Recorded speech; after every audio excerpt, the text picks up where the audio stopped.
Hi guys, welcome to this short little audio recording video, whichever you're listening or watching this. If you're on YouTube, welcome, thanks for coming and checking me out. If you are listening on podcast, then welcome to the Effective Teaching Podcast.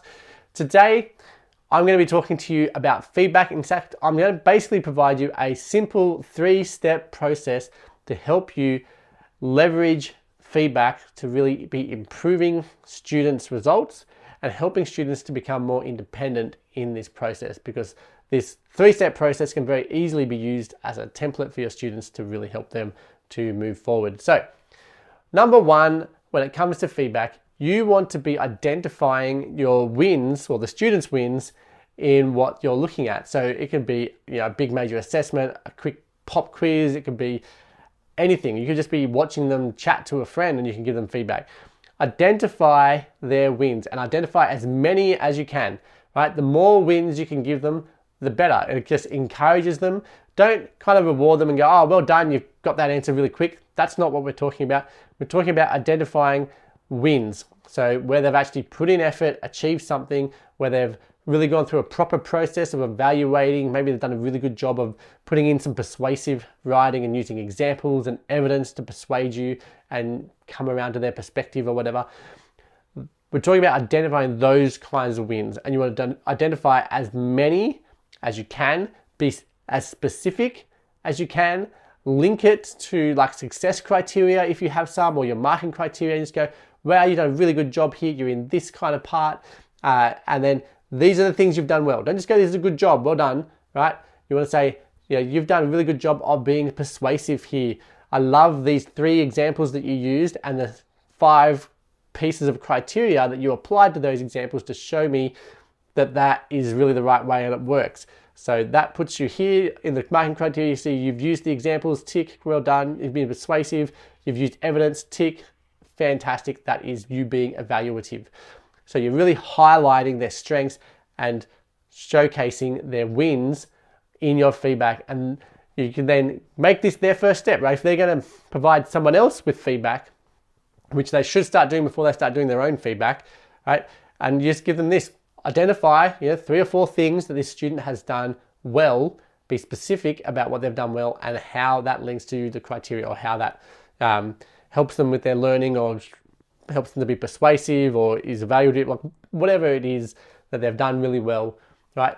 Just get them to be specific in what they write as their feedback for their classmate. And then you're going to use the same process later when they're doing it to themselves. The next step that you want to include in feedback, you need to highlight 1 at max 2 areas for improvement. Students get overwhelmed, right? But if you give all this feedback, oh, you need to improve this, you need to do this, that bit needs a bit more tightening up. You've really used a lot of words you didn't need to use. Let's reduce them, cut out this word, this word, this word, and this word, right?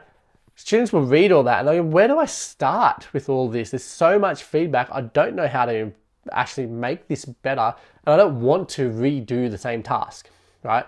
And so too much read is super deflating for our students. It's not motivational. It makes them just think, oh, I must be bad at this. I'm terrible. Because a lot of kids don't have a growth mindset. They don't go, well, I just need to improve and take the feedback and do everything I can to get better, right?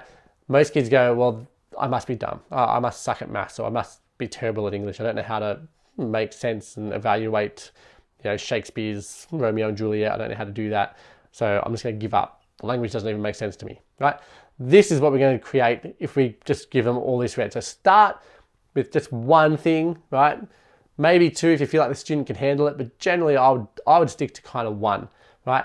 And you want to try, so there's 2 ways here with your feedback. 1 is content, right? If the student is still, they can't recall information, they're really struggling with understanding the concept in general, then you're going to give them some basic guidance to kind of go, you really don't understand this. And then you might give them the steps that they can do to go and discover the right answers for the content that they're getting wrong. That's kind of the basic, very basic level. At a more important level, I guess, I think it's more important than the content, is to give them feedback that really focuses on the skills that they needed to do well in the task. And so you're looking here at, maybe you're trying to do a persuasive writing piece. Maybe you're asking them to evaluate something. Maybe you're asking them to think critically about someone else's perspective, or maybe you're asking them to apply a particular formula or process to a new context. Whatever it is, if you can provide feedback that focuses on the general skill, so maybe you can go, well, you weren't overly persuasive here, or if you added 2 more pieces of criteria to use to evaluate this, it would have been really great. For your persuasive stuff, maybe if you had provided just 1 more example that was in a different context, that would have made this paragraph a lot more convincing for me, like to the reader. And so you're giving them really specific things that are in there, right? Specific examples, but you're kind of focusing on the skill so that you're actually training them for next time. So they're not going to fix up this particular essay maybe, or they're not going to fix up this project they've been working on, but they can apply it and learn from it for their next project, right? And so because they're developing the skill, you weren't overly persuasive here. This is what you could do to be more persuasive. And so that means that they're going to be possibly more persuasive in their next task. And so you're just identifying one area that they really need to improve so that you can get them going. And the third step, which I've kind of already hinted at in this process, so the third step is to give them the next step for how they're going to actually improve it. So, if I was saying, they need to use more examples, right? That's what they need to do. And then I'm going to say, okay, so I want you to answer a new question, or I want you to address this new kind of stimulus or topic and use more examples in the answer that you give me, right? And just write 1 paragraph that has more examples. And that is giving them the next steps to improve it. So you've told them they need to use more examples to improve the persuasiveness, and then they're going, right, here is the next step for you. You need to actually do this task, right, that I've laid out for you, and do that, like use your more examples in what you're doing here to improve that whole end process. And so you're just giving them 1 or 2 steps that they're going to do. And then the real key here is for you to make sure that you allow time in your class for your students to then action that feedback. Okay? It's one thing for them to get it. If they go home with that feedback, they're not going to do anything. They're going to chuck it in the bin, or if it's a good bit of thing, they might show their parents. Their parents go, oh, well done, you did a good job, great mark, or whatever. They're not too likely to actually go home and action the feedback or do the thing that you want them to do to improve the skill that you're trying to develop in them. So you need to give them the time in class to do that. And it can be as simple as giving them 5 or 10 minutes to just action that, to just go, well, here's your stimulus, off you go, redo that section, persuade me. Or, you need to practice how to do this cut in woodwork. So here we are, we're going to do this cut now in class. So you can practice, we're going to do it 3 times, right? Just 3 times, cut out this shape, show me afterwards, right? They're just developing that skill that they needed. For the next time, they need to cut something that has that particular shape in it, or that particular tool that they might struggle to use. It could be how to critically analyze a text, and maybe they haven't used good enough criteria. And so you say, oh, you need to use better criteria. Here's a new text. It's only like 3 paragraphs long. I want you to critically evaluate it and use some criteria. I want you to use at least 3 pieces of criteria to evaluate this text in this content or whatever, right? And then they're going to do that short little process, give it something short and sweet, but they're going to action it. And that makes a big difference moving forward.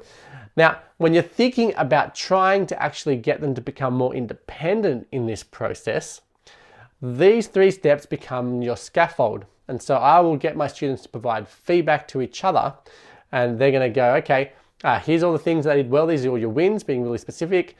Here's one thing you need to improve, and here's a little activity you can do to improve that. And they're coming up with that. And so as they're practicing going through that process, they then can move from giving feedback to other students to then giving feedback to themselves and going, here's my answer, here's the criteria, the success criteria, and I'm going to go through here and go, here are all my wins, woohoo, right? Here's one thing I need to do to improve upon what is happening here, and this is an activity I can do to do that. And then they're going to do that activity to improve it themselves. And that is really helping your students to become independent learners, and having those skills just sets them up so well to become lifelong learners and to become successful later in life. Whenever they need to learn anything, they have this process that they've learned about, how do I improve what I've got here? How can I make this better? Well, let's have a look at it against some success criteria that maybe they've developed already or someone else has given them or anything. They're going to give themselves some feedback about it and then think of how they're going to improve it. And then they can improve upon things and then come back and they're developing that skill. Musicians do this all the time. They go, oh, I'm really struggling to get this bit of the song. So they'll practice that bit of the song over and over again. Or they'll practice a similar song that has the similar skill set that they're going to do, and then they'll build up from that into the song that they're struggling with or anything. It's about really focusing on the bits that they're struggling with and then practicing it and giving them time to practice that. And so this 3-step process for feedback really helps them to achieve that. Well, that brings us to the end of this episode. Now, I want to share with you guys, I do have a book, Work Less, Teach More, How to Be an Effective Teacher and Live a Life You Love.